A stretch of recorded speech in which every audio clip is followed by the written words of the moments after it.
Halo, Shalom, apa kabar? Wah, senang sekali Ibu bisa kembali bertemu walaupun masih dalam pembelajaran kita secara online, tetapi tidak mengurangi rasa semangat kita untuk belajar, ya. Nah, kali ini kita akan belajar tentang sin. Sin itu apa ya? Sin itu dosa. Ya, kita akan belajar bersama tentang dosa. Kita tahu semua bahwa ketika Tuhan menciptakan manusia, semuanya adalah baik. Namun, apa yang terjadi dalam Alkitab dijelaskan bahwa Alkitab memberi kesaksian manusia pada dasarnya adalah berdosa. Ya, tidak ada satupun manusia di muka bumi ini yang luput dari dosa. Artinya, tidak terlepas dari yang namanya dosa. Ya, luput itu tidak lepas dari dosa. Semua manusia berdosa di hadapan Allah. Kenapa bisa seperti itu? Ya, kita akan lihat bersama apa yang menyebabkan Alkitab memberi kesaksian seperti ini, ya, bahwa pada dasarnya manusia berdosa. Di dalam Kejadian pasal 3 ayat 1 sampai 19 memberikan gambaran kepada kita tentang manusia jatuh dalam dosa. Lalu kita melihat di sini bahwa Allah menciptakan manusia dari debu tanah. Dan yang lebih istimewa lagi adalah bahwa manusia diberi hembusan nafas oleh Allah. Diberi nafas kehidupan sehingga manusia itu bisa hidup. Lalu Allah menciptakan perempuan untuk menolong Hawa dan diberi tugas untuk bisa menguasai dan bertanggung jawab dengan semua ciptaannya. Tuhan menyediakan segala sesuatunya bagi manusia pada saat itu.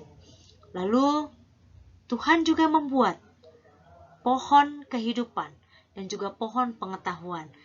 Kemudian Allah memerintahkan kepada manusia ini bahwa tetapi pohon pengetahuan tentang yang baik dan yang jahat itu janganlah kau makan buahnya.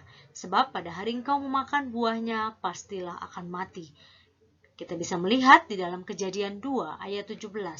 Allah memberikan perintah secara khusus kepada manusia untuk tidak memakan buah dari pohon pengetahuan. Namun apa yang dilakukan oleh manusia pada saat itu? Ya, ketika Hawa mendekati pohon itu, muncullah iblis. Dan dia mengatakan bahwa sesuai dengan firman-Nya, bahwa sekali-kali kamu tidak akan mati ketika kamu memakan buah itu. Ya, Hawa tergoda untuk mengetahui lebih lagi, ya, sehingga dia mengambil keputusan untuk memakan buah itu, dan selain itu dia juga memberikan kepada Adam. Lalu apa yang terjadi? Tiba-tiba Tuhan datang mencari mereka, dan mereka sangat ketakutan. Kenapa ini bisa terjadi? Karena mereka tahu mereka melakukan kesalahan. Mereka menunjukkan ketidaktaatan ketika perintah itu diberikan kepada mereka. Lalu apa yang terjadi? Mereka harus pergi. Mereka diusir dari Taman Eden. Itulah hukuman yang diberikan kepada manusia pada saat itu.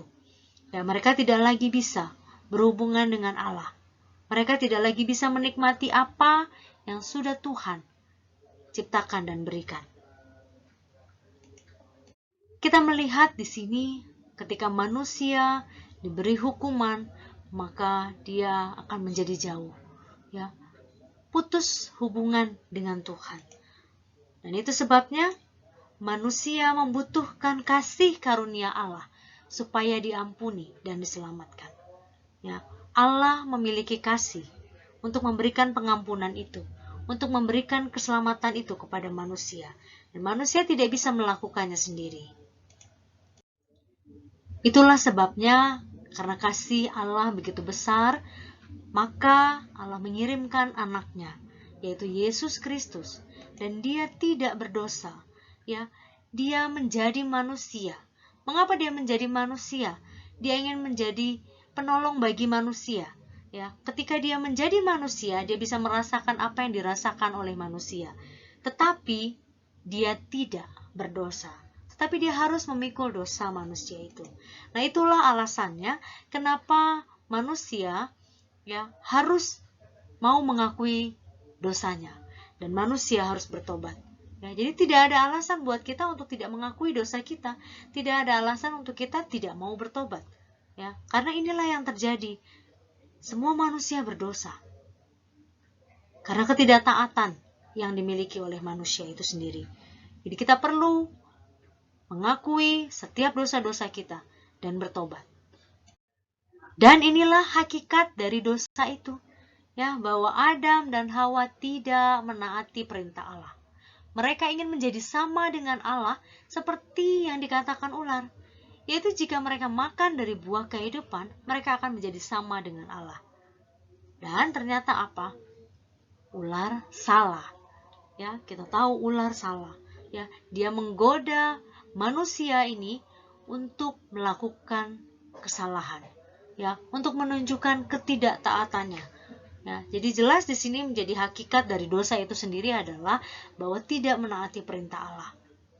Sehingga mereka harus mendapatkan konsekuensi dari dosa itu.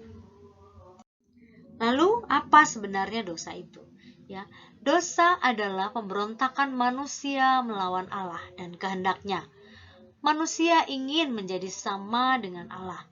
Nah, salah satu aspek yang menonjol dari dosa adalah sifat mementingkan diri sendiri. Ya, jadi kita tahu sekarang ketika kita memberontak atau kita melawan Allah, maka kita berdosa. Lalu apa akibat tindakan dari dosa itu? Ya.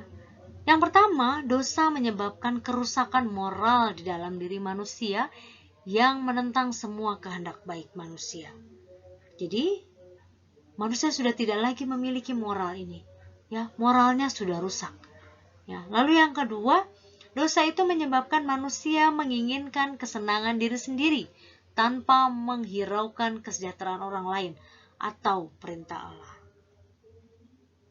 Kemudian, akibat tindakan dari dosa yang lain adalah bahwa dosa membuat manusia menolak untuk tunduk kepada Allah dan juga firman Allah. Yang keempat, membuat perseteruan dengan Allah dan ketidaktaatan kepadanya.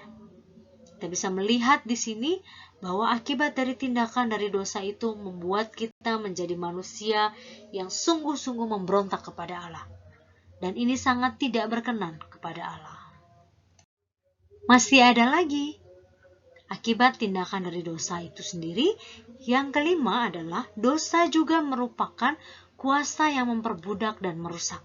Artinya kita dikendalikan oleh dosa itu. Ya, iblis yang menguasai kita. Kita bukan lagi menjadi hamba Tuhan tetapi hamba iblis karena menunjukkan ketidaktaatan kita. Lalu yang keenam, dosa berakar dalam keinginan manusia yang serakah. Segala sesuatu diinginkan oleh manusia, tidak ada rasa puas. Ya, itu yang membuat manusia menjadi serakah. Lalu yang ketujuh, akibat tindakan dari dosa adalah menyebabkan kita senang melakukan ketidakadilan. Ya, kita bisa lihat di dalam Roma 1 ayat 21-32 dan Kejadian 6 ayat 5. Kita senang dengan ketidakadilan. Kita merasa diri kita yang paling hebat. Kemudian, akibat yang lain dari tindakan dari dosa itu adalah dosa memasuki umat manusia melalui Adam. Jadi kita ini, manusia yang sekarang masih hidup, itu mewarisi dosa Adam. Ya, di dalam diri setiap manusia ada yang namanya dosa. Itu dimulai dari Adam. Ya, dan dosa itu memengaruhi semua orang, dan dosa mengakibatkan hukuman bagi setiap orang. Bahkan dikatakan di sini mendatangkan kematian rohani. Apa sih kematian rohani? Kematian rohani itu adalah putusnya hubungan kita dengan Tuhan. Kita tidak lagi bisa berhubungan. Ketika kita melihat Adam dan Hawa di Taman Eden, mereka bisa berbicara secara langsung. Ya, mereka bisa bertemu secara langsung. Itulah yang terjadi. Tetapi ketika manusia berdosa, maka kematian secara rohani ini juga datang menghampiri manusia. Kita dapat melihat pada ilustrasi ini, ya, bahwa akibat dari dosa, hubungan manusia dan Allah menjadi jauh. Ya, kita bisa melihat di sini, karena ada dosa, akibat dari dosa itu kita terpisah, dipisahkan. Ya, kita tidak bisa lagi mendekati Allah. Kita tidak bisa lagi berhubungan dengan Allah karena dosa. Dosa ini membuat kita jauh dari Allah. Kita tadi sudah melihat bahwa ketika dosa itu ada di dalam diri manusia dan manusia melakukan itu, menunjukkan ketidaktaatannya, maka kita akan mendapatkan konsekuensinya. Lalu apa akibat dari dosa yang dilakukan oleh manusia itu? Ya, kita bisa melihat. Ya, tadi terpisahkan, manusia dengan Allah terpisahkan. Lalu apa akibat yang akan didapatkan oleh manusia? Bahwa yang pertama, dosa mengakibatkan hubungan manusia dengan Allah menjadi rusak. Ya, di awal tadi sudah dijelaskan bahwa kita tidak lagi bisa berhubungan dengan Allah secara langsung. Dan inilah yang terjadi, hubungan kita menjadi rusak. Lalu yang kedua, dosa mengakibatkan konflik di dalam diri seseorang. Ya. Bagaimana caranya supaya saya bisa selamat? Bagaimana caranya supaya saya bisa terhindar dari dosa? Bagaimana caranya supaya kita lepas dari dosa? Itulah yang dialami dan itulah yang disebut dengan konflik di dalam diri manusia itu sendiri. Ya, dan itu semua akibat dari dosa yang sudah dilakukan. Lalu dosa juga mengakibatkan rusaknya hubungan manusia dengan sesama dan juga dengan alam. Kita tidak lagi bisa bersahabat dengan baik, ya, tidak lagi bisa hidup dalam damai. Bisa jadi mungkin kecurigaan yang muncul, ya. Bisa jadi kita tidak lagi bisa bersahabat dengan alam, ya. Kita memanfaatkan alam dengan sebesar-besarnya tanpa memikirkan kelestarian alam itu sendiri, ya. Dan itu bukan hikmat dari Tuhan. Dan itulah dosa, ya, membuat segala sesuatunya menjadi rusak. Baik itu hubungan kita dengan Allah, hubungan kita dengan manusia, maupun dengan alam. Sekali lagi, kita sebagai manusia tidak bisa menyelamatkan diri sendiri. Ya. Manusia tidak berdaya. Di sini ditunjukkan ketidakberdayaan manusia. Tidak dapat melakukan apapun. Ya. Tetapi hanya Allah yang dapat menolong manusia keluar dari dosanya. Bagaimana cara Allah? Ya. Allah yang dapat memadamkan pemberontakan itu. Melalui apa? Pengampunan dan keselamatan yang diberikan di dalam Yesus Kristus. Lalu bagaimana cara Allah menolong manusia? Allah memberikan penawaran kepada kita sebagai manusia. Ya. Bentuk pertolongan yang ditawarkan Allah kepada manusia adalah bahwa tidak ada jalan lain selain Allah menolong orang yang jatuh dalam dosa. Ya, di dalam Roma pasal 5 ayat 6 dan 8 dituliskan bahwa karena waktu itu kita masih lemah, Kristus telah mati untuk kita, orang-orang durhaka pada waktu yang ditentukan Allah. Akan tetapi Allah menunjukkan kasih-Nya kepada kita oleh karena Kristus telah mati untuk kita ketika kita masih berdosa. Ya. Jadi di sini Allah mau mengorbankan dirinya. Allah mau disalibkan untuk menebus dosa manusia. Seperti kita tahu bahwa salib ini adalah gambaran pada saat itu dalam tradisi bangsa Yahudi, ini adalah gambaran orang yang sangat jahat, atau ini penjahat, ya, penjahat, seorang penjahat yang dihukum dengan cara disalibkan. Padahal kita tahu bahwa Yesus itu bukan penjahat, ya. Yesus datang ke dalam dunia ini untuk menyelamatkan manusia. Jadi inilah yang dilakukan dan inilah bentuk penawaran yang Allah berikan kepada manusia. Ketika Yesus anaknya yang tunggal ini dikorbankan untuk menghapus dosa manusia. Lalu bagaimana kita merespon tawaran Allah ini?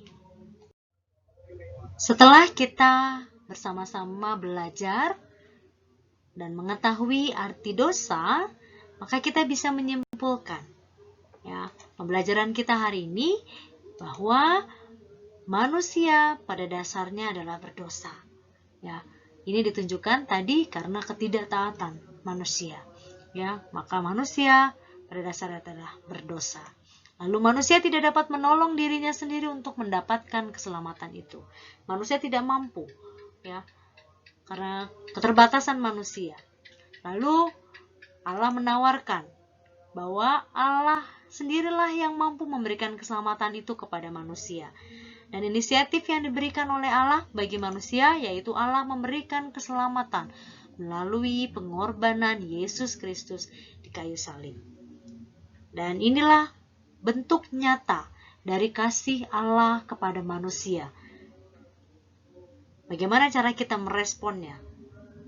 Kita perlu mengakui dosa kita. Kita perlu mengakui bahwa kita adalah manusia yang berdosa dan kita mau menerima pengorbanan Yesus di atas kayu salib yang sudah mau menebus kita. Itulah pembelajaran kita hari ini. Terima kasih untuk perhatiannya. Sampai ketemu lagi di pembelajaran kita selanjutnya. Dan jangan lupa untuk subscribe, like, and share supaya dapat menjadi berkat juga untuk orang lain. Ya, dan Tuhan Yesus memberkati.